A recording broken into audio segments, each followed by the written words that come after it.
A ver, Tengo aquí todo de gadgets de la gente. Os haría un tour virtual de lo que hay por aquí, pero no vale la pena. Vamos a empezar a hablar y si luego tenemos tiempo ya os enseño las curiosidades del estudio y eso. ¿Ok? Genial. Pues venga, va. si ya Buen día, estamos aquí, Vicente. ¿Qué pasa, tío? no- no- nos hemos perdido el dinopollas, pero aparte de eso, Bueno, eso son cosas que pasan en bambalinas, claro. Eso. Sí. ¿alguien se Molt ha bé. tatuado eso? Dime, si se lo ha ¿Al- tatuado al- alguien. No, eso es. Bueno, no. A ver, que yo sepa, no. Y hecho por mí menos. Pero nunca puede decir nunca, ¿sabes? Así que aquí hay gente que se tatúa de todo. Sabes que para el tema de los tatus, esto es como vestirse de una forma en concreto, peinarse o tal. Hay un montón de estilos diferentes, tantos como clientes. Así que Se tatúan lo de que para todo unos... en todos lugares, ¿no? Claro. Bueno, ¿se me escucha bien o algo? ¿Sí? Sí, sí, todo bien, todo bien. Perfecto. Guay. Genial. Pues Oye, venga, arrancamos. pues es la primera vez que el invitado nos empieza el capítulo por sí solo, sin tener que nada, así que genial. Y ya que estás, haznos una pequeña presentación de quién eres.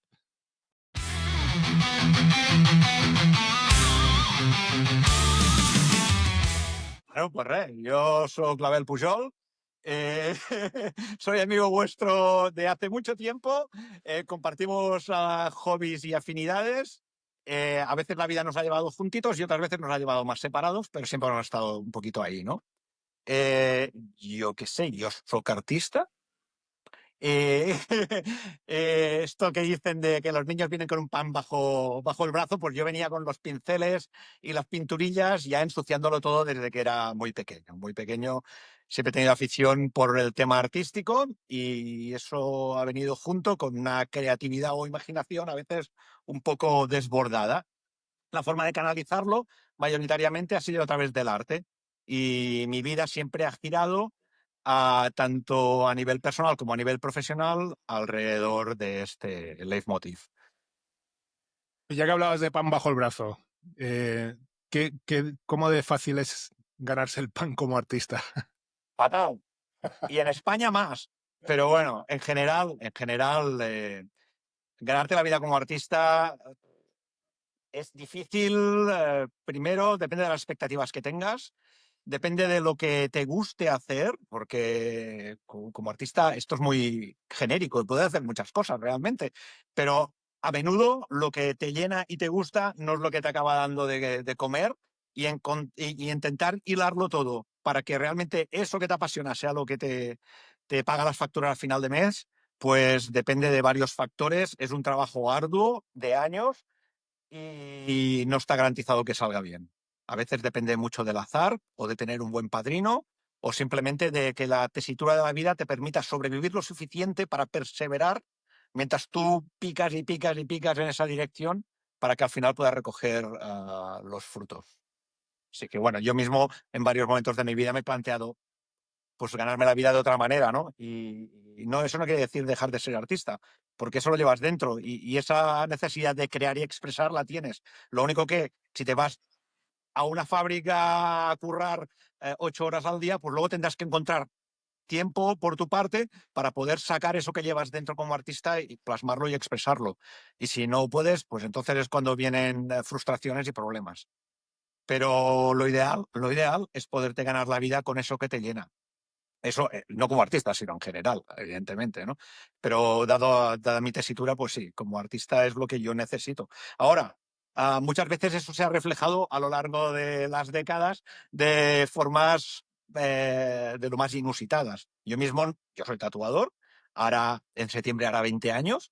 eh, cuando me saqué la licencia para poder ejercer, era como un testeo para ver qué tal me iría y, por supuesto no tenía garantías de que eso funcionara, ni sabía pues, cómo evolucionaría, o sea, cómo 20 años después yo acabaría ganándome la vida de esta manera y todo lo que vino antes, que también tenía que ver con mi vida como artista, para nada me llevaba al mundo de los status a nivel profesional. Otra cosa es que los hobbies, las pasiones, ya se saben, motos, heavy metal y todo eso, pues también tiene mucho que ver con el mundo del tatu, pero no quiere decir que tengas que hacerte tatuador o acabar tatuado. Son Y, estereotipos que a veces se agrupan, ¿sabes? sí. Y tu paso a tatuador fue un poco un Ave María, en plan, voy a intentar poder seguir con el arte de cualquier manera y ya que el lienzo clásico no me vende, voy a intentar cambiar por el lienzo humano, o fue algo más, me apetece intentar esto. No, no, no. Fue un poco una catarsis personal, tú la sabes. Yo me saqué la licencia para tatuar con 30 años, 2 años antes habían muerto mi padre y yo tenía un trabajo que creía que era el trabajo de mi vida. Era director de arte en una empresa que se dedicaba a crear contenidos multimedia de diferente índolo, pero cada vez más orientado al mundo de los videojuegos. Y eso para mí era como, ¡wow! La panacea. Tenía 28 años, no hacía tanto que había acabado todos mis estudios y en muy pocos años había pasado de ser artista junior, diseñador gráfico, que es lo que inicialmente es mi titulación, a director de arte en una empresa que se dedicaba a esto como pocas habían en España. Me pasaba los días, yo qué sé, creando, conceptualizando universos de fantasía con los que generar mundos en los que luego los jugadores iban a pasarlo bien.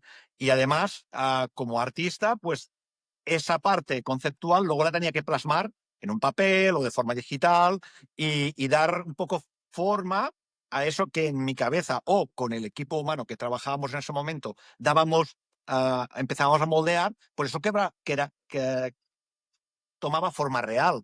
¿Sí? Y era como, es increíble, esto para un artista es como abrir una ventana aquí, ¡clic! Mira lo que tengo aquí dentro. Y que todo el mundo dijera, hostia, sí, y compartirlo directamente, era muy guay. Y eso se acabó. Se acabó por razones varias que ahora no vamos a desarrollar aquí, pero bueno, la empresa se fue al garete y con ella pues ilusiones y expectativas de futuro. Se contó lo de mi padre y alguna otra mandanga y fueron 2 años muy convulsos. Y ahí nació Lost Boy, el chico perdido. Ahí. Y un poco fue una etapa de reinventarme. Entonces yo lo que tenía claro es que yo quería seguirme ganando la vida como artista, pero las opciones que se me daban en ese momento me parecían un poco como matar moscas a cañonazos, sin ánimo de faltar a otras profesiones, pero no sé, empecé a trabajar como diseñador gráfico multimedia, creando páginas web para, yo qué sé, la zapatería del barrio, o que la zapatería necesita su web para proyectarse más allá y hay profesionales perfectos para hacer esto, pero en ese momento, ok, yo sentía que eso era ir a menos y que mi capacidad creativa estaba menoscabada o desaprovechada. eh, no me sentía cómodo como artista y no veía una fórmula con la que sentirme pleno y a la vez ganar dinero y que esa capacidad artística pues, se podría desarrollar. Bueno, tras muchas vueltas, a los 2 años, sí, algo hizo clic aquí y dije, hostia, ¿por qué no probar con el mundo de los tatus? Porque los tatuajes a mí me gustaban por todo lo que implicaban, porque en ese momento además yo no llevaba tatus. De hecho, fui tatuador varios años sin llevar tatus, pero eso es otra historia. Pero a mí me gustaba y pensé, ahora mismo el tatuaje es algo que está a la alza, me puede dar dinero y además puedo explotar mi capacidad artística en este lado. Y hice una prueba. Dije, tengo estos meses para ver si soy capaz de plasmar en la piel lo mismo que hago en el papel con estas condiciones. Pues yo qué sé. Si dibujo con pincel, si entinto con pincel y plumilla, pues quería saber si era capaz de dar ese trazo y ese acabado con los tatuajes. Lo probé, varios amigos víctimas son los que sufrieron las consecuencias y os quiero mucho por eso, porque gracias a vuestro sacrificio de sangre y tinta, yo pude, pude perseverar. Y evidentemente, pues hice varias cagadas que luego con el tiempo y el aprendizaje y la sabiduría o perspectiva que te da el bagaje en la profesión, encuentras soluciones para poder corregir, arreglar y realizar un trabajo correcto en lo que antes te parecía bien, pero que luego ves que pañi pacha o no tan, y ya está. Y así me hice tatuador. ¿Y cómo es el mundo este? ¿Es de que alguien te viene y dice, oye, mira, hazme Justin Bieber y píntamelo en la espalda? ¿O, o tú has desarrollado? Porque yo desde que te conozco, tú tienes un estilo súper propio, ¿no? Lo que has dicho, cuando has dicho soy artista, creo que es la palabra que te define correctamente. Tú no- has tenido siempre un estilo propio y has tenido tu forma de plasmarlo a través de tu arte, ¿no? Entonces, cuenta un poco, ¿no? Porque yo en mi mente es eso, ¿no? Que te viene cada uno con su historia versus tu arte, ¿no? Y tu forma pues de plasmar todo esto en Háblanos tatuajes y tal. de DJ Duende y toda esta gente. Bueno, el tema es el siguiente, y es eh, cosas buenas que tiene el mundo del tatu, que hay muchos estilos y tú puedes desarrollar el tuyo ahí dentro. Cosas malas, que evidentemente hay cosas que son más trending que otras, y que eso no quiere decir que sean mejores. Habitualmente son una mierda, para que engañarnos ahí. Pero como referentes sociales que lo llevan son los que marcan un poco la pauta para los demás, pues todos los borregos a lo mismo ahí.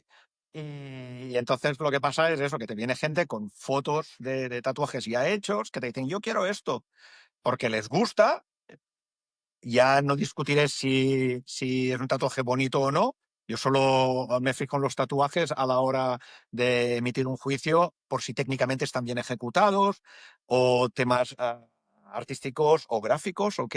Pero no por gustos personales, porque cada uno es libre de llevar lo que quiera y lo importante es que él se sienta a gusto con eso que lleva. Otra cosa es que a título completamente subjetivo como artista, yo pienso en mis adentros, "Puf, vaya caca, tío. O, por favor, vete a otro. Yo no, ¿vale? Pero luego se choca directamente con tus necesidades, y es que necesitas trabajar para pagar facturas. Y por lo tanto, por a veces tienes que sacrificarte y hacer cosas que puede que no te gusten o que no estén dentro de lo que tú crees que es tu estilo. Pero bueno, sobre todo al principio, cuando estás aprendiendo, eso no es malo. ¿Por qué? Porque una cosa es lo que tú crees, una cosa es lo que te gusta, otra es lo que crees que se te da bien y otro es lo que después resulta que se te acaba dando bien. A veces todo va a la par, otras veces no. En mis inicios, por ejemplo, y enlazando con el tema que comentáis, yo estuve trabajando varios años en una tiendecita. Era un estudio de tatus, pero a la vez también vendían temas de bisutería, muy enfocado a público femenino. Y evidentemente la demanda de tatus que tenía ahí, pues hacían focus en ese target. Y aunque yo era un metalhead greñudo, que lo que le gustaba era Satán, matar, matar y todo eso, pues como artista y buen profesional tuve que adaptar mis capacidades a lo que los clientes o las clientas me demandaban.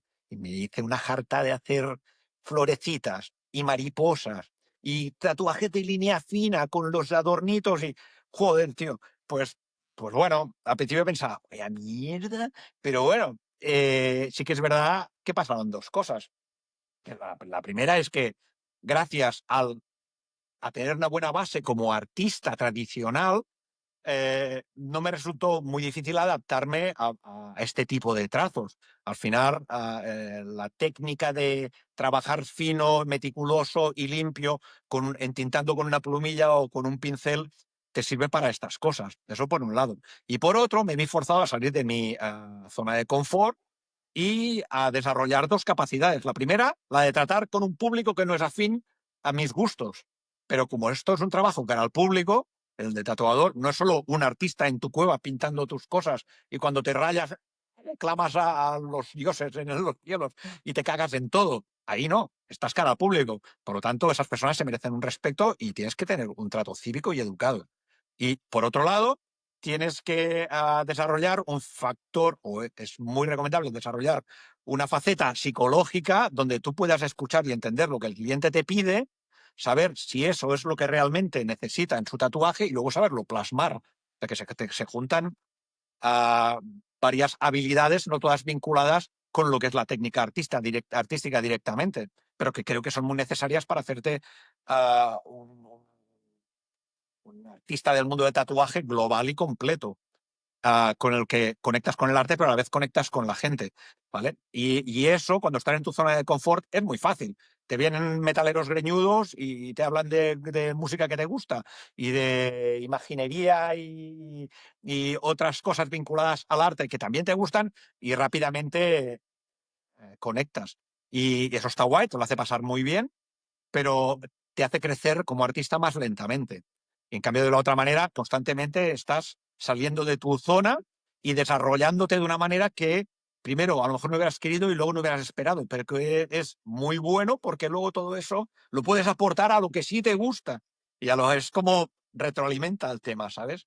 Y eso lo noté cuando luego ya dejé de trabajar en ese lugar, al que estoy muy agradecido, y gracias al que pude dar mis primeros pasos como artista, y empecé luego a ya hacer mi propia andadura, desarrollando varios estilos con los que me sentía cómodos y tanteando un poco el mercado para ver cuál es el que realmente me podía dar de comer. No sé. Oye, y hablando de crecer como artista y tal, pero yo siempre he visto una diferencia cualitativa entre dos tipos de tatuador. Por un lado estaba el artista que se hizo tatuador, que creo que es tu caso, y por otro lado estaba el tatuador que quiere ser artista y que muchas veces es casi un calcador, más que un tatuador, porque tiene un dibujo prefabricado que lo plasma ahí con tinta de papel y con papel de carbón de este para subrayar y Sí, calcar y luego lo intenta calcar. Y de ahí salen El los garito de desastres. playa, ¿no? De sí. turista, que te viene por la noche, oye, monta tú. Y yo creo que se ha evolucionado, ¿no? Que cada vez hay menos calcadores y más artistas. Pero, ¿cuál es el porcentaje que tú crees que hay ahí entre artista No y lo calcador? sé, no, es imposible de saber, no lo sé. Hay varias realidades que han ido evolucionando y cambiando en el mundo del tatu a lo largo de los años, ¿ok? No es lo mismo en los 90 que a principios de los 2000 que ahora mismo.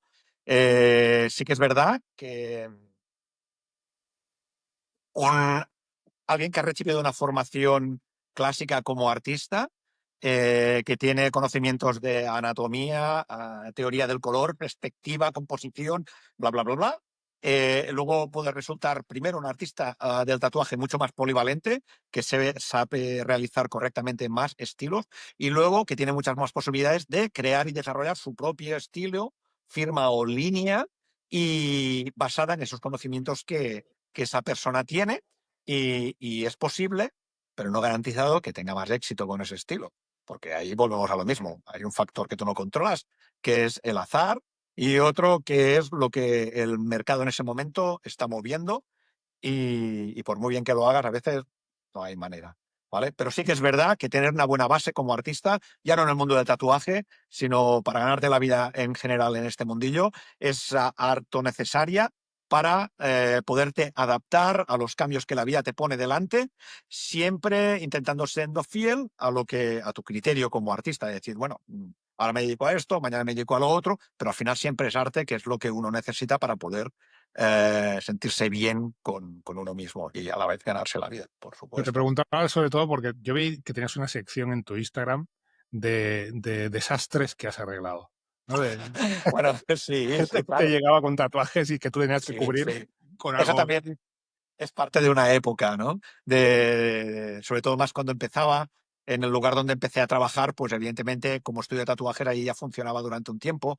El tatuador que había antes, pues había hecho algunas desgracias y luego la gente, pues cuando tenían un problema con ese tatuaje que había hecho esa persona hacía X meses, pues venían a la tienda a reclamar y ya no encontraban al tatuador antiguo y me encontraban a mí. Evidentemente eso es una mierda, pero a la vez tiene que ver con lo que os he contado antes de salir de la zona de confort, ¿no?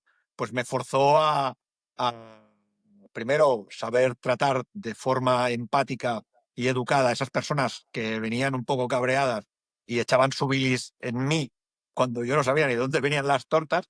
Y dos, a desarrollar una técnica que fuera resultona y a la vez me permitiera parchear o dar solución a las necesidades que esas personas tenían por un trabajo mal hecho. Todo y sabiendo que no sería el trabajo óptimo que inicialmente se hubiera hecho si la piel estuviera en blanco, como mínimo ya era una cosa correcta o digna, comparado con lo que ya llevaban. Eso teniendo en cuenta que además en ese momento era un artista novato yo, que también me sirvió como para experimentar en muchos aspectos. Pero con todo eso salían mejores trabajos que lo que ya llevaban, así que, Dunido, para estar Oh, contento. Y hay un sí que es verdad, programa de Netflix o algo que es de eso, un programa de la sí, ¿no? tele de arreglar tatuajes. Podía. Sí, sí, sí.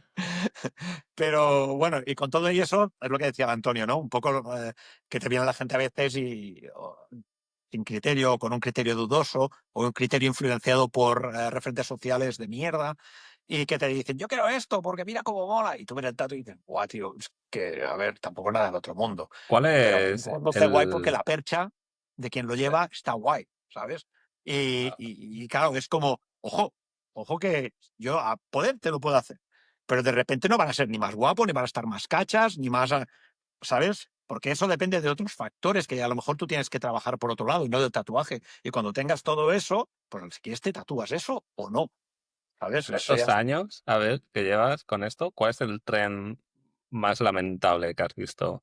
Que todo se puso de moda y todo el mundo te venía a pedir y cada vez que lo veías Hay- decías, Dios, A ver, otra vez. para mí, por eso es mi opinión, evidentemente, no sienta cátedra de nada. Hay una tendencia de tatus llamada ignorant tattoo. Ya, el nombre ya te dice, ¿no? Sí, el nombre es indicativo ya de por dónde van los tiros. Perfecto, pues tatus de mierda que lo llevan principalmente artistas vinculados a la música trapera. O, ¿sabes?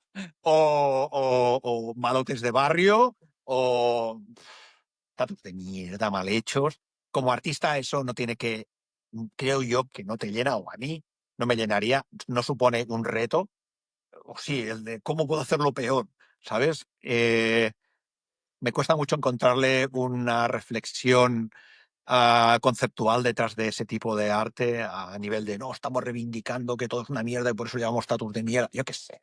¿Sabes? No, no, para mí. Habrá quien te lo argumentará. Seguro que está lleno de ignorant tatus. Si un ignorant tatuer te da unos argumentos cero ignorantes y bien ilustrados, cuyunut, ¿vale? Pero yo no lo he encontrado todavía. Yo no, no sé. ¿Qué Oye, más? y a nivel de mercado, bueno, estamos hablando ahora de trends y tal, pero tú has llegado a marcarte un estilo propio. De hecho, has aparecido en varios libros de tu estilo como una de las figuras mundiales referencia de ese estilo. Y bueno, yo creo que es un gran logro, pero eh, lo que dicen de nadie es profeta en su tierra, en tu caso también es verdad, porque has tenido que emigrar a Alemania para poder ganarte la vida. Entonces, ¿tú crees que la diferencia es por el estilo, es por el nivel socioeconómico, es algo cultural y de apreciación del arte? ¿Por qué has tenido que irte a Alemania para poder ganarte la vida?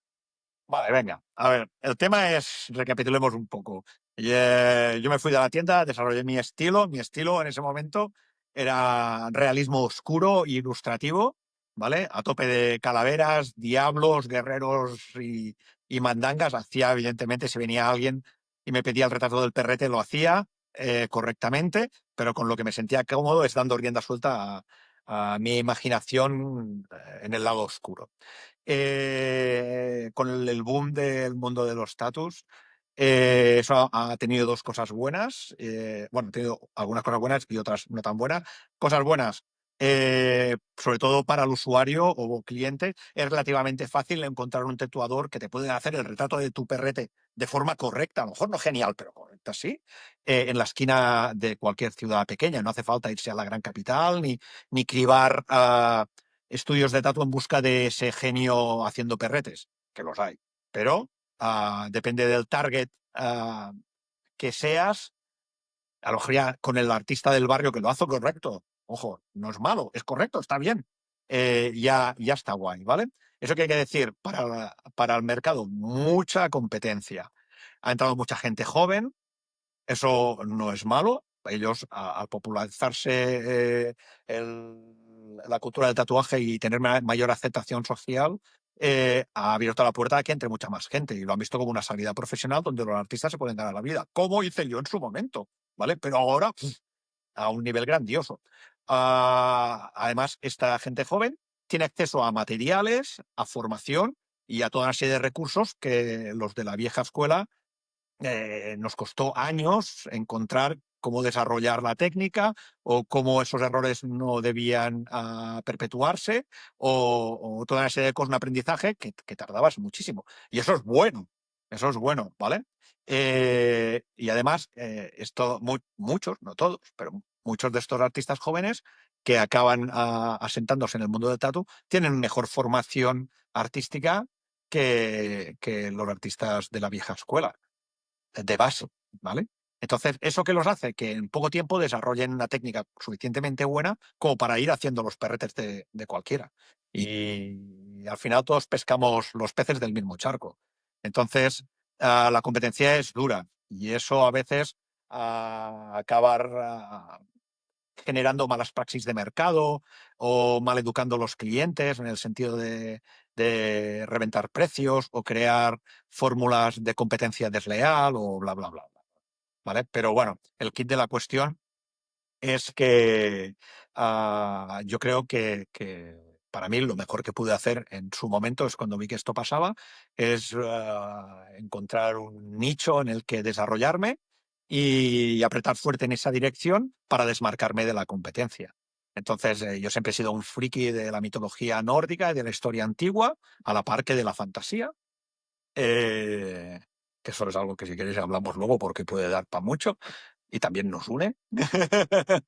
Pero bueno, el kit de la cuestión es, cuando venían y me pedían, "Oh, quiero el retrato de un guerrero que sea la hostia", pues la primera pregunta es, vale, perfecto, un guerrero, ¿que es fantasía o algo más histórico? Y en base a eso, pues les hacía un Conan el Bárbaro con su casco de cuernos y tal, o les hacía un guerrero del periodo vikingo, que su equipación de combate, sus ropajes, eran referenciadas en hallazgos arqueológicos y ese tipo de la indumentaria que llevaba esa persona, pues era lo más históricamente correcta que yo podía realizar en ese momento con los recursos que tenía, ¿no? Cuando decidí que debería especializarme y desmarcarme de la competencia, pues uno de mis puntos fuertes fue este, es decir, pues todo este conocimiento de fricachón de la historia antigua y sobre todo de la mitología nórdica y tal, ¿por qué no lo potencias a tope? ¿Y por qué en vez de hacer el retrato de un guerrero que tiene el bordadito, que es una cenefa basada en el hallazgo tal, coño, pues ¿por qué no, disculpa, perdón, ¿por qué no por qué no desarrollas la cenefa como elemento principal y no el guerrero? Y ahí es donde pude hacer hincapié, meter el cuerno y apretar fuerte. Gracias a eso, pues ahora se me puede considerar un tatuador especializado en arte nórdico, que a veces hace cosas más basadas en arte nórdico tradicional, no tatuajes vikingos, tatuajes basados en arte nórdico. Algunos son referencias del periodo vikingo, otras son referencias de periodos anteriores, la era Vendel, la edad de bronce, bla, bla, bla, bla, o posteriores, ¿ok? Pero un tatuador especializado en arte nórdico históricamente referenciado es una de las opciones que puedo ofrecer a mis clientes. Otras es neonórdico, que es usar las referencias históricas para crear algo con un grafismo contemporáneo o moderno y que además incorpora elementos de cultura pop. Por ejemplo, pues puedes crear un tatuaje basado en el Señor de los Anillos, pero que tenga el aspecto de un grabado en piedra de una saga nórdica.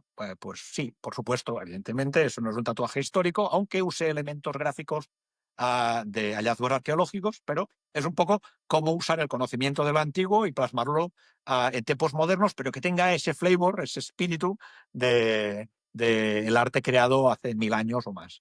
Y luego está lo otro, evidentemente, aún sigo haciendo tatuajes de realismo, no lo que más, pero me conviene y me interesa seguir haciéndolos.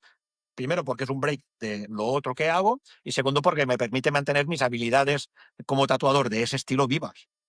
Y entonces hago eso, pues creo el retrato de una guerrera o de un guerrero, por decir algo, de un paisaje basado en los mitos nórdicos, pero con esos elementos que lo pueden hacer reconocible como algo históricamente correcto.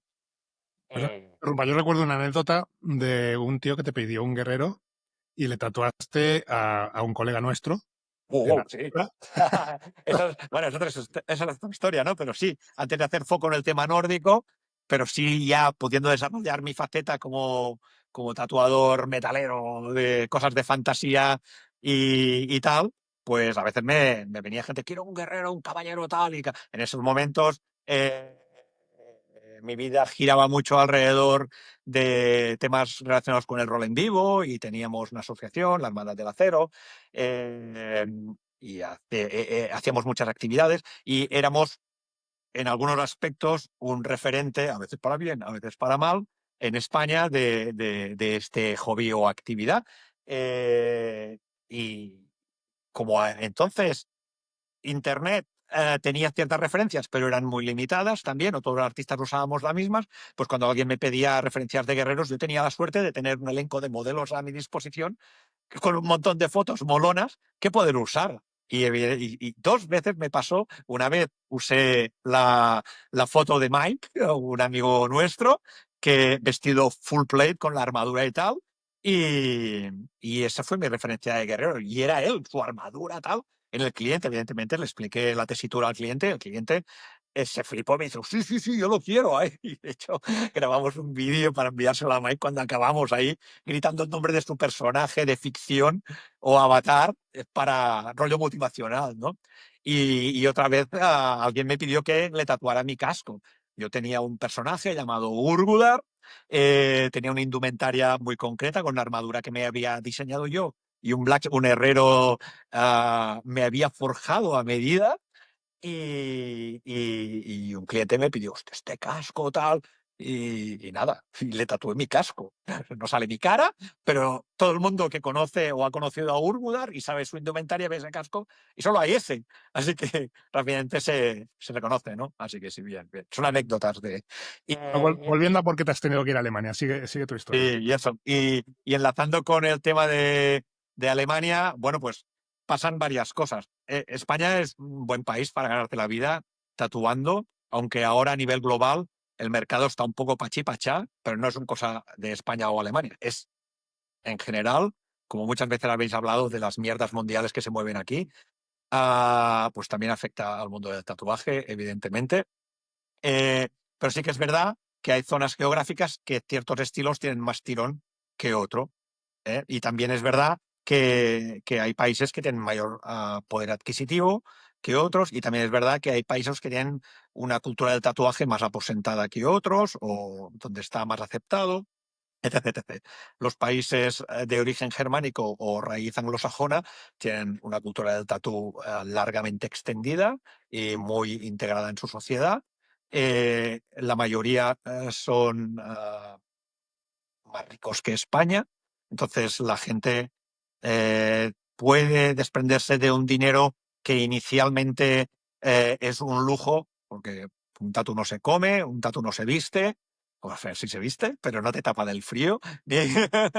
Eh, no es una necesidad no es algo de primera necesidad, ¿vale? Entonces, eso por un lado. Y por otro, mi estilo de tatu tiene una raíz cultural que en el norte de Europa tiene más tirón. Aunque en la península ibérica tenemos mucha gente, muchos Viking lovers, o gente que le gusta la mitología nórdica, o la cultura celta, o el arte celta, o temas vinculados con paganismo. Pero, por la razón que sea, pues tengo más demanda en Alemania, y eso lo que ha hecho es que a menudo tenga que viajar al país, a Alemania, a ganarme la vida para crear mis obras y luego que me esté planteando emigrar a este país, por supuesto. ¿Y cómo se toman los alemanes que venga un español a hacerles tatuajes vikingos mejor que los propios vikingos? Bueno, lo primero, depende de quién nos escuche, ¿ok?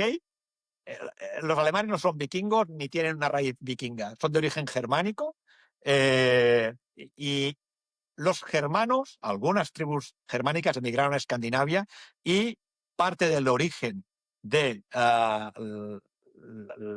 el folks, los pueblos escandinavos son de origen germánico, ¿ok? Eso por un lado, eso por un lado. Eh, eh, no hay vikingos, el ser vikingo es una profesión o un acto que se realizaba de forma temporal, principalmente en verano, saliendo a saquear y luego a comerciar durante el año 800 y el año 1100 o el año 1000, ¿ok? Eh, Eso, por si alguien nos escucha y es un poco más, más fino con Así es este un con poco estos talibán temas. del vikinguismo, sí. Sí, sí, sí. Sí. Ah, pero bueno, ¿cómo se lo toman? Que al final es lo. Pues a veces me hacen la gracieta y me llaman el ibero-viking, ¿sabes? Pero una de las cosas que me gusta cuando estoy tatuando aquí en Alemania es, primero, se han documentado y han visto el tipo de trabajos que hago. Entonces ya vienen, si ya vienen y no me han descartado, es porque ya les gusta lo que hago y eso facilita la comunicación. Segundo, son bastante open-minded en este sentido, pues ellos te dicen lo que quieren o qué les gustaría y en el momento que tú les das un feedback donde expones a cómo esa creación que vas a realizar está referenciada con este o vinculada con este punto de la historia o con este hallazgo arqueológico de joyería o de grabado en piedra o de arte representado en madera o pues, ostras, se quedan un poco parados en el sentido de decir, guay, me gusta. Parece que esta persona sabe de lo que habla y conecta con mis ideas y luego me lo puede plasmar en un boceto rápido, de forma que aunque no sea un arte cojonudo, nos ayuda a los dos a tener la misma visión sobre lo que será el proyecto. Y entonces, evidentemente, les da igual el origen, porque lo que les importa es tener un buen profesional que sepa lo que hace, sepa cómo lo hace y además sepa comunicárselo para que ellos sean partícipes de este proceso creativo y no solo unos espectadores. Entonces está bien. Eso es lo que funciona en general en todos los sitios, pero en este caso en Alemania también. También por el tipo de mentalidad que tienen, donde a veces es un generalismo, pero son un poco más cuadriculados y son más metódicos y todo es mucho más paso a paso. Entonces, aunque el proceso creativo a veces es caótico y muy freestyle, cuando lo has desarrollado de una forma que lo puedes compartir metodológicamente, eso les da tranquilidad porque ven los pasos a pasos que vas siguiendo, ¿no? Y ven que incluso si ellos quieren, pueden intervenir en cualquiera de estos pasos. Y eso precisamente lo que hace es que no intervengan, porque se sienten confiados, ¿sabes? De decir, hostia, pues veo lo que haces, veo cómo lo haces, entiendo cómo vas de A a B y me flipa ver cómo tu mente de artista lo desarrolla, que eso es algo bonito y es parte de la magia de esta profesión y bueno, de todos los que implican un proceso creativo en conjunto, creo yo. No sé. Oye, y con el factor social de lo que estábamos diciendo, ¿no? De que algún tatu, algún estilo se pone de moda, eh, ¿crees que puede responder de alguna forma pues, a ciertos movimientos sociales, a ciertos cambios en la forma de pensar? Pues a lo mejor en Alemania, en Centro Europa, y que a lo mejor este tipo de tatuaje es un poco más reivindicativo, patriota o algo así, o realmente no haría nada que ver. Ah, sí tiene que ver, de hecho, pero más que los tatuajes, el uso o la instrumentalización del arte por la parte política. Eso ha pasado a lo largo de la historia, no es algo reciente, ni de este siglo ni del siglo pasado, aunque tenemos ejemplos grandes con el tema de la Segunda Guerra Mundial. Pero bueno, sin ir más lejos, en el siglo XVIII tuvo un auge de todo lo que es el tema mitológico nórdico muy potente. Y, perdón, aquí hay la ambulancia de turno. Eh, y hubo un renacimiento por parte de las élites políticas y a la vez sociales que le dieron bombo y platillo a esto en diferentes lugares. ¿Eh? No es, ahora esto en Alemania y rápidamente la gente piensa, oh, los nazis y tal. Sí, bueno, pero en Inglaterra, por ejemplo, hubo un hallazgo muy potente donde se encontró un ajuar de un guerrero sajón, está llamado Sutton Hoo, es un casco increíble, grabados, muy bonito, ¿vale? Y más elementos. Y en ese momento la moral inglesa del país estaba un poco... Y se usó ese hallazgo para hincharlo y darle bombo y platillo a todo el tema nacional usando referencias históricas sobre esto y mitos vinculados incluso a los mitos artúricos, ¿sabes? Así que es un poco, no es algo nuevo y es algo que evidentemente se usa para que la gente tenga referentes donde anclarse y a los que sentirse de un lugar, pero al final no es más que una forma de manipular las personas y de usar, en este caso, el arte con un fin muy concreto, que no es ni el de adornar, ni el de transmitir un, un mensaje desde el punto de vista del artista creador, sino desde el punto de vista del manipulador. ¿Sabes? Que eso es otra cosa. Es que a mí se me ocurre, ¿no? Que ahora, yo qué sé, por decir algo en España, ¿no? Pues con todos los movimientos de ultraderecha y tal, se ponga de moda. Oye, pues yo quiero un tatuaje de Cid Campeador, ¿no? Y todo el mundo se lo Sí, sí. empieza. Claro, claro. Y tienes eso, es imaginario colectivo, ¿no? Es crear mitos, lo que tú dices, es una forma de Claro, empezar movimientos crear y sociales. reforzar una identidad real o falsa a la que el espíritu grupal, tribal que el ser humano lleva dentro pueda aferrarse para luego usarlo en beneficio propio o de unos pocos, ¿sabes? Pero lo primero de todo, toco madera, ¿ok? No me he encontrado con problemas teniendo clientes de la ultraderecha, llamémoslo así, en ningún país. Eh, Puede porque a lo mejor cuando posteo en mi perfil, por ejemplo, en redes sociales, lo primero que encuentras en el anunciado es que yo creo arte inspirado en hallazgos históricos, pero también en temas de fantasía y que no tienen ninguna vinculación con mierdas de política.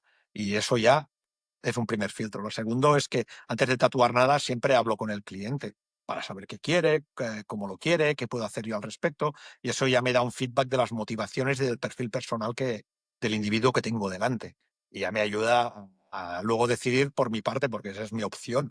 Decir, pues lo siento, pero tu proyecto no me interesa, aunque pierda dinero o pueda perder un cliente, pero creo que hay cosas que son más importantes y que construir una reputación cuesta mucho y se destruye en plim, y a veces hay que vigilar con qué pasos se dan.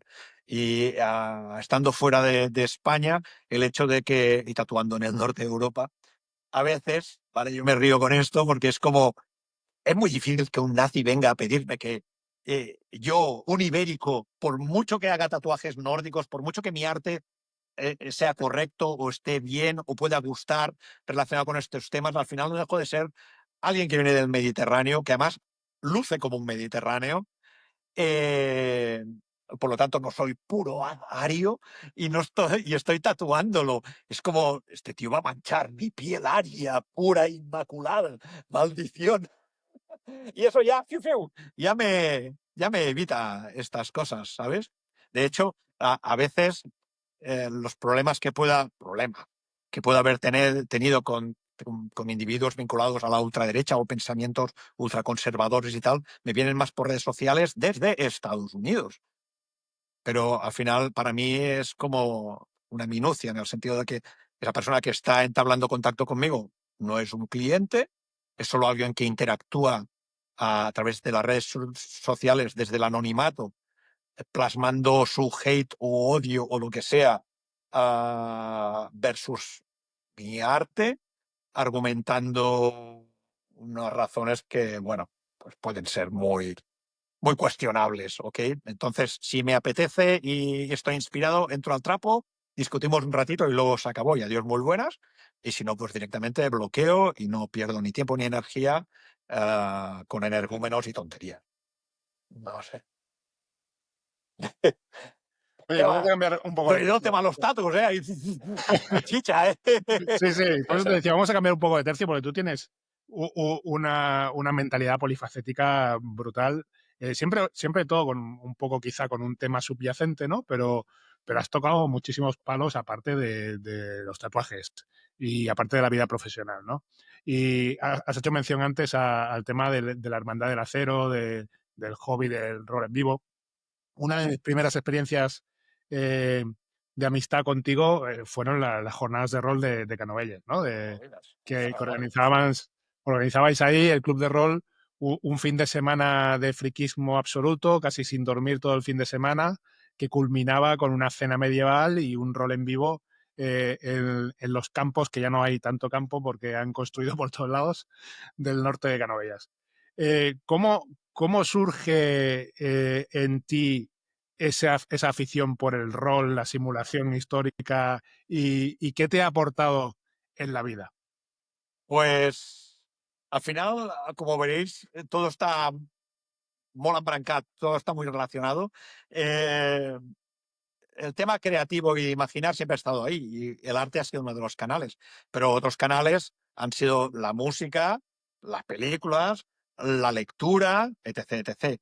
Eh, no sé, desde pequeñito, ya te digo, he sido un fan de la fantasía. Con 10 años ya leía la espada salvaje de Conan y las pelis me las tragaba, vamos, aun por malas que fuera, si salían espadas y ya para mí era flipante.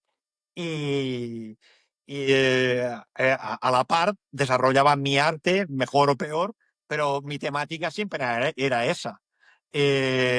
Así que cuando, con 15 años, cuando hice los 15, mis padres me preguntaron, ¿qué te gustaría que te regalaran para tu cumple y tal? En esos momentos había leído hacía no mucho los libros esos de Tria la teva aventura, de Escoge tu aventura y tal, y había los azules y los rojos, y pues al final de uno de estos libros había una propagandilla que ponía dragones y mazmorras ahí. Y Dalmau Pla, que era la editorial de Gerona, la primera que hizo la edición de La Caza Roja en castellano en España, edición ultra limitada, y que luego se perdió. Y yo vi eso y yo me pensaba que eso era un libro de ilustraciones, porque hacía relativamente poco pues había descubierto Fran Frazetta, por ejemplo, Richard Corben, y iba como loco buscando sus libros que en Barcelona aún se podían encontrar en algunas librerías y si no bajo pedido, pero en Granollers era muy difícil. Y yo le dije a mis padres, ¡wow! Yo voy que llibre, mira quins racs, que guay. Y yo no sabía que eso era un juego de rol, ni que era un juego de rol en ese momento. Y llegó mi cumpleaños, me regalaron una caja, mis padres tampoco sabían qué me regalaban. Dijeron, el niño nos ha pedido un libro de dibujos y esto es una caja. Pero bueno, es lo que pone en la propaganda es lo que tenemos aquí, ¿no? Pues no parece peligroso, pues vamos a dárselo. Y ala, no sabían lo que hacían. Y me regalaron la caja. Yo cuando la abrí, abrí la cajita, vi unos dados y digo, "Ay, va, que esto no es un libro". Vi las dos revistillas que eran el reglamento en ese momento y digo, ¿y esto tan pequeño? ¿Y los dibujos? Digo, date que esto era un juego, a ver de qué va. Y ya está. Y bueno, va ahora a soplar las velas, a fu. Y me fui a mi habitación a leerme eso, a ver qué coño era. Y ahí empezó todo. Bueno, ya venía de antes, pero ahí fue como la explosión, ¿no? Lo leí y dice, ¡hala, tío! Esto es como lo que siempre he estado deseando. Y es como lo que los ordenadores aún no podían darnos, ¿sabes? Es que es como, otra vez, sin usar mi arte, pero sí la palabra, puedo abrir mi creatividad y mi imaginación y compartirla con los demás a través de una historia que enlazaremos juntos en un mundo de fantasía. ¡Guau! Increíble.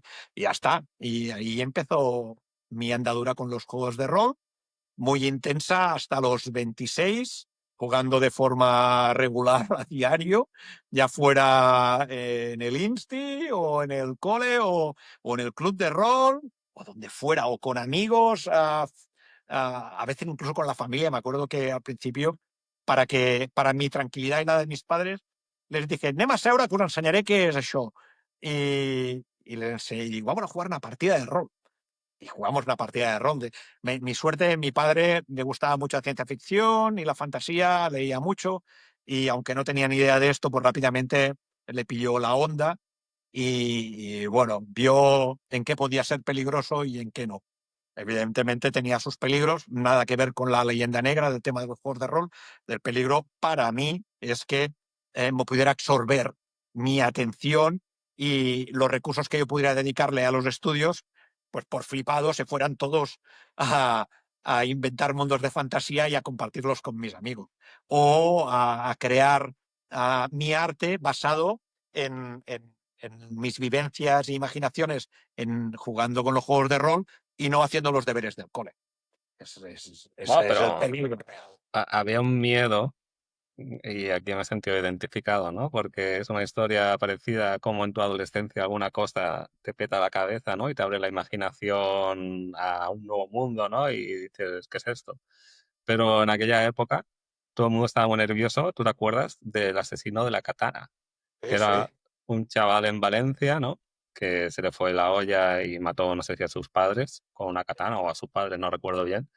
Y todo lo que aparecía en las noticias era que en su habitación tenía un juego de rol o algo Sí, por el ahora estilo, ¿no? mismo la prensa amarilla.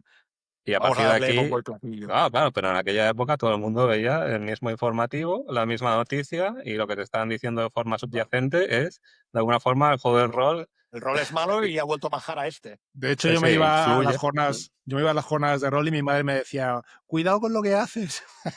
De hecho, más atrás, no mucho más atrás, también hubo un problema en Madrid con unos chavales vinculados a la ultraderecha que jugaban a un juego llamado Razas. Y mataron a sangre fría a una persona en una noche o madrugada siguiendo los parámetros de un juego que ellos habían creado y al que luego la prensa denominó juego de rol. ¿Vale? En tanto, juego de rol es cuando tú interpretas a un personaje que no eres tú realmente y actúas con el criterio y los valores de ese personaje. Sí, eso es una fantasía, se puede llamar también teatro, y no por eso el teatro de repente se va a la hoguera, Y ¿sabes? entrando en modo abuelo cebolleta, ¿tú crees que la juventud hoy en día se está perdiendo todo eso por culpa de la cultura de la atención, de los móviles, de la gratificación inmediata? Porque un juego de rol era algo que desarrollabas como mínimo en 4 o 5 horas de una tarde y seguramente varias tardes que tenías que enlazar para llegar a una conclusión. Y era un proceso largo y extendido no solo del jugar, sino la preparación del juego, la interacción social con los demás. Todo eso, eh, yo veo a la juventud de hoy en día, no lo, no lo, no lo percibo, no veo que esté ahí. Teniendo en cuenta también que en nuestra época, si mirabas fuera de nuestro círculo, tampoco había mucha gente que hiciera ese tipo de actividad, ¿no? Pero, ¿cómo lo ves? ¿Cómo ves la evolución de la sociedad en ese sentido? A ver, los juegos de rol, y si eres máster más, implican un trabajazo. Y eso quiere decir que hay todo lo que implica la partida, pero hay un pre-partida. Y además tienes que leerte un montón de manuales, si quieres, depende del juego, para ofrecer el elenco de normativas, reglas y forma de jugar más extenso y rico posible. Otra cosa es que también se puede jugar a juegos de rol como habíamos hecho con una servilleta, los dados, un boli y no hacen falta muñecos ni manual, ¿sabes?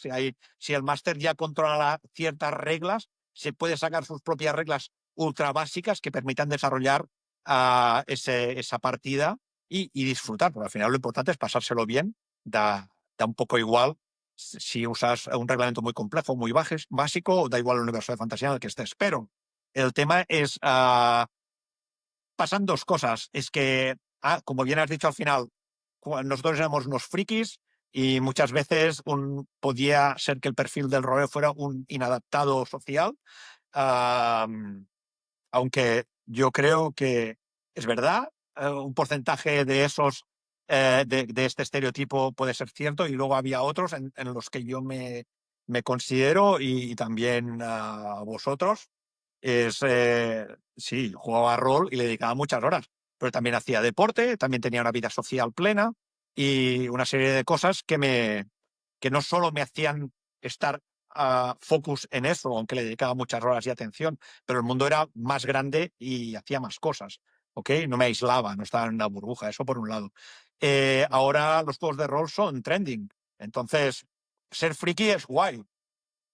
No sé, yo creo que ha evolucionado de una forma que a lo mejor nosotros ya la vemos con nuestra perspectiva viejuna y no nos satisface tanto o no comulgamos tanto, pero no de per se es mala, ¿sabes? Los reglamentos siguen siendo un tocho y además te tiene que prepararse cosas. Bueno, ahora puede ayudarse incluso de IA si quiere, pero al final todas son herramientas y recursos y no es malo. Lo importante es que la gente siga teniendo ganas de quedar, no de aislarse, de compartir momentos y experiencias, sean reales o fantásticos, porque en el momento que es una fantasía, pero tú la desarrollas en conjunto con una serie de personas, eso entre vosotros es real, ¿de acuerdo? No real que esté pasando, pero cuando lo comentáis y lo habláis como si fuera una experiencia vivida en la vida real, ¿vale? Sin las consecuencias, evidentemente. Y eso creo que es bueno, y eso nos ha perdido. El espíritu del rol en ese aspecto, ahí está. Y a lo mejor porque me sigo moviendo en entornos un poco fricachones, pues a la gente joven con la que interactúo les gusta el tema, ¿vale? Ya te digo, a lo mejor no lo disfrutan ni lo realizan exactamente como lo hacíamos en nuestro momento, lo hacen como pues se da en este momento. Y no de por sí es malo. No. Creo que el problema del aislacionismo por redes sociales y plataformas digitales y otros problemas viene por otro lado. Viene por otro lado y se verá reflejado en otras cosas. Esto precisamente es algo bueno, algo que nos une, ¿sabes? Es decir, hey, ¿puedes jugar solo? Sí, pero mola más acompañado, ¿vale? ¿Podemos jugar a distancia mediante una pantalla? Sí, pero si estamos de lado aún mola más, porque todo es como la vivencia y la experiencia se multiplica. Así que sí, en este momento yo creo que estaría guay. Bueno, aquí Em, te voy a no decir, a ver, sé lo que queda, pero yo sí, sí, tendría que ir plegando, Sí, exacto. sí. ¿vale? Nos quedan 3 minutos para la hora. Vale. Si queréis, os vomito un montón de sugerencias de cosas que tengo, Venga. ¿vale? No tendré mucho tiempo de desarrollarlas. Yo las vomito y si queréis hacemos hincapié en alguna, ¿ok?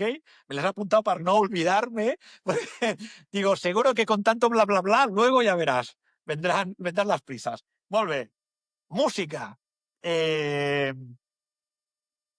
A ver, vamos a hacer recomendaciones de música vinculada a lo que yo he hecho, porque es como la banda sonora que me ha acompañado cuando tatúo, cuando he jugado, cuando he pintado. Me ha acompañado heavy metal, pero también me han acompañado muchos grupos de pagan folk o bandas sonoras. Entonces, folk pagano, ok, en castellano, o música inspirada en mitología nórdica o Wardruna, ok. Wardruna es como una de las megabandas que representan muy bien este género musical. Seguramente ya la conocéis, pero no voy a explicar muchas rarunadas de grupos, vamos a ir a cosas que... ¿Vale? Wardruna está muy bien, podéis encontrar algunos de sus tracks en la banda sonora de Vikings, y luego Einar, el frontman, ha trabajado en proyectos varios, por ejemplo, como en la banda sonora de Assassin's Creed, Valhalla, ¿ok? Heilung, ¿ok? Otra banda que es La Repanocha, así como Wardruna Plasma, no hacen música vikinga, pero cuando tú la escuchas, el espíritu nórdico antiguo se palpa, la atmósfera, eso es lo guay. Heilung, lo mismo, pero con las tribus germánicas, la edad del bronce, algo celta, algo vikingo nórdico, pero bueno, todo ahí amalgamado, depende del tema. Molt bé. Me gusta mucho. Heilung en alemán es sanación, y ellos, una de las cosas que hacen es transmitir espiritualidad y a la par bienestar a través de la música. Eso no quiere decir que la música sea los pajaritos cantan y las nubes se levantan, ¿ok? Tampoco, no es metal, pero es folk, pero muy cañero. Y a veces dicen, con esto iríamos al campo de batalla. Y con otras dices, con esto entraría en un trance de... y eso a veces para trabajar me va muy bien. Un apunte pequeñito, el frontman de Heilung es Kai V. Faust, y antes de ser frontman de Heilung era tatuador. Y de hecho, él es el que acuñó el término Nordic Tattoo, ¿vale? Para un poco englobar esos tatuajes que están basados en arte creado por la gente que vivió en el norte de Europa en diferentes periodos de la historia, ¿vale? Ya fueran vikingos, ya fueran germánicos, ya fueran celtas, bla. Molt bé. Luego, otro grupo que os recomiendo, y este es más moderno, esto hasta ahora, por ejemplo, lo que os he explicado sería como tatuajes nórdicos históricamente referenciados, y luego está el neonórdico, ¿no? Pues neonórdico hay un grupo que se llama Eivar, ¿ok? Ya os lo pasaré esto por escrito si queréis. Mezclan una base electrónica, no de chumba chumba, pero sí que es música creada con base digital, con música folk, bailable, con unos ritmos que se enganchan y, como ellos dicen, son los Modern Vikings, ¿ok? Suena guay y mola. ¿Qué más? Yo qué sé. Metal. Os diría Amon Amarth, pero ya tal, ya lo sabéis todos, ¿vale? Así que os recomiendo Heidevolk. Es un grupo que son holandeses, Amon Amarth está aquí de caña y Heidevolk está un poquito por debajo, ¿vale? Es metal, pero no tan extremo, pero tienen temas muy guapos. Cantan en inglés, a veces en holandés, a veces suena Plattdeutsch, que es como el alemán antiguo o el alemán rural, ¿vale? Muy guay. Todos estos grupos basados en temas vinculados a la mitología nórdica, a la cultura nórdica, ¿ok? I ja per acabar, algo més nostrat, us recomano Ice Storm, ¿ok? Ice Storm es un grupo catalán que ensayaba en Riells del Fai, no te lo pierdas, que es donde mi familia tiene los orígenes, no lejos de donde mi familia tiene la Masía, y que además Silvana tocaba los teclados ahí muchos años atrás, ¿ok? Pero que es un grupo que sigue vivo y tiene temas que dices, guapavos, son Amon Amarth catalanes. Increíble, increíble, os lo recomiendo. Y a nivel de música ya está, ¿ok? Vale, ya está bueno. Un libro, Venga. para no extendernos. La huella vikinga, ¿ok? Laia San José Beltrán es la autora. Ella es licenciada en Historia, nació en Barcelona, pero ahora vive en Madrid. Es una crack del tema vikingolo y lo plasma de una forma muy amena y explica en su libro, de una manera que llega a todo el mundo, cómo la cultura popular se ha apropiado de temas relacionados con el vikingolismo y hace una diferencia muy clara entre lo que históricamente pudo haber sido y lo que nos ha llegado a tiempos modernos y a la par el uso que se ha hecho en este impasse en la historia de el amor, la pasión por los pueblos nórdicos, ya sea desde un punto de vista artístico o desde un punto de vista instrumentalizado. Se lee muy rápido y ella es del país, es de la península ibérica, pero es una eminencia desde mi punto de vista que tenemos aquí sobre lo que se cocía allá en el norte. ¿Vale? Tema de libros. Y un audiovisual, no sé si lo hacéis, pero tío. Dale, dale. Vale, The Northman, peliculón, ¿vale? Robert Edgers es un director que me gusta mucho y creo que ha sido una peli que a lo mejor el gran mercado no entendió lo que tenía que ser y mucha gente se pensaba que iba a ver un Vikings, la serie, en película, pero para mi gusto, contra más la veo, más me gusta, y ya no se trata tanto de la historia, que es interesante, sino de cómo la atmósfera que respira, ¿vale? Cuando ves la peli, te pones en situación en los lugares que sucede, la meteorología, cómo es la luz que lo envuelve todo, cómo van vestidos los personajes, el amor por los detalles, yo qué sé, la joyería que llevan, que es recreación 100% histórica de hallazgos que ha habido, e incluso la forma de actuar de los personajes, que desde nuestro punto de vista moderno a veces puede resultar un poco incoherente, pero que si te pones las gafas de cómo ellos percibían el mundo en ese momento, dices, pulso, es que es verdad, ya no haces eso porque tu fe, religión o superstición ya te dice que eso ya es mal o no va a pasar, así que ya ni lo pruebas, ¿sabes? Y en tu cabeza ya te piensas que no está funcionando. Muy interesante. Ya para acabar con algo fresco, Primal. Spear and Funk es una serie de animación de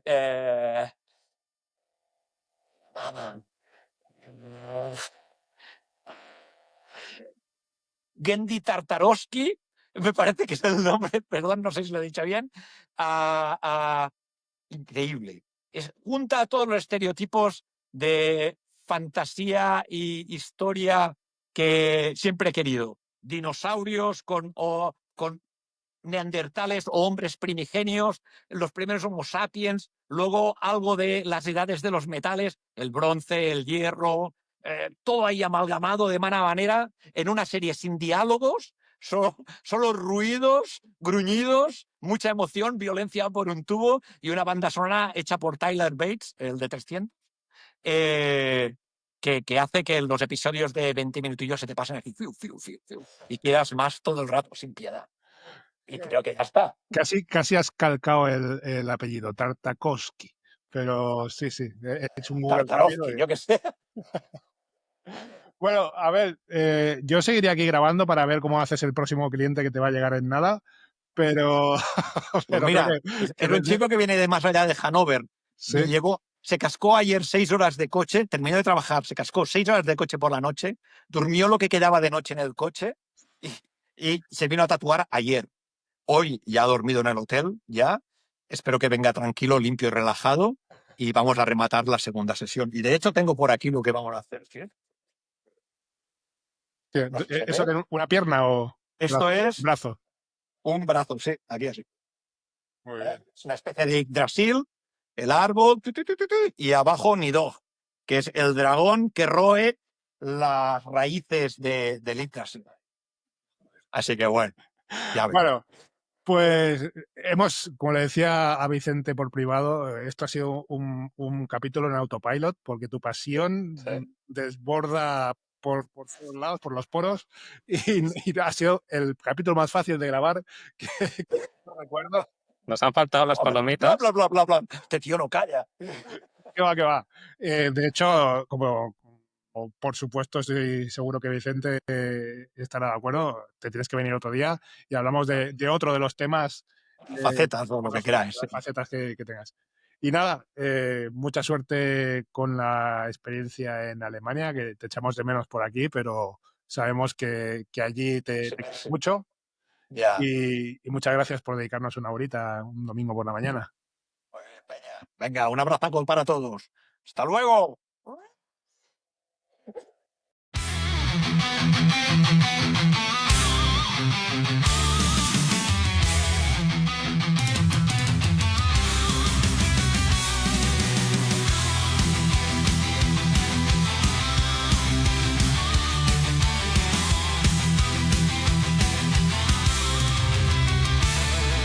Trompetti y Antonienko al timón. Que zarpe este barco de colegas. La excusa imperfecta, la conexión. El podcast que escuchan los estrategas. De política y fricadas, la actualidad. De libros, música y hermandad. Con amigos a bordo sin parar. Este barco no se puede hundir jamás. La